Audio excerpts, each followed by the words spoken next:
पुत्र का विवाह सानंद संपन्न होने और नई बहू के गृह आगमन पर माँ अतीव प्रसन्न थी।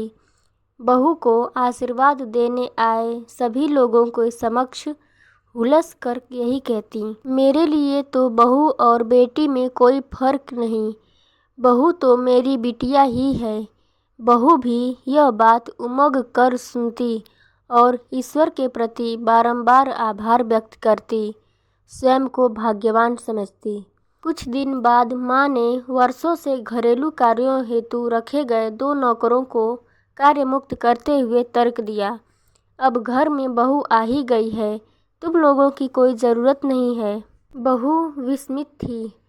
फिर एक दिन माँ ने बहू को दिए हुए सभी आभूषण यह कहते हुए वापस ले लिया कि तुम अब दुल्हन नहीं बहू हो और बहू को सादगी ही शोभा देती है। बहू एक बार फिर चकित थी और एक दिन बहू को तेज बुखार होने के बावजूद घर का पूरा काम करने के बाद अत्यंत क्लांत व बिस्तर पर लेटी ही थी कि माँ आकर बोली, उठ, मीनाक्षी आई है, उसके लिए गर्म रोटी उतार दे।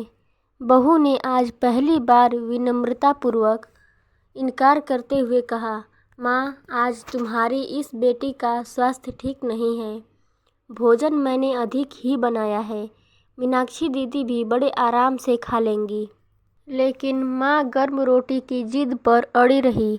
आखिर बहू ने शांत स्वर में कह ही दिया, माँ, मैं बुखार से तप रही हूँ, चक्कर आ रहा है, मीनाक्षी दीदी कोई मेहमान तो नहीं, यह तो उनका अपना ही घर है। बहू की बात सुनते ही माँ बरस पड़ी, तुझे यह देखकर लाज नहीं आएगी कि वह काम करेगी और तू आराम? आखिर वह बेटी है और तू बहू है, तुझमें और उसमें बहुत अंतर है।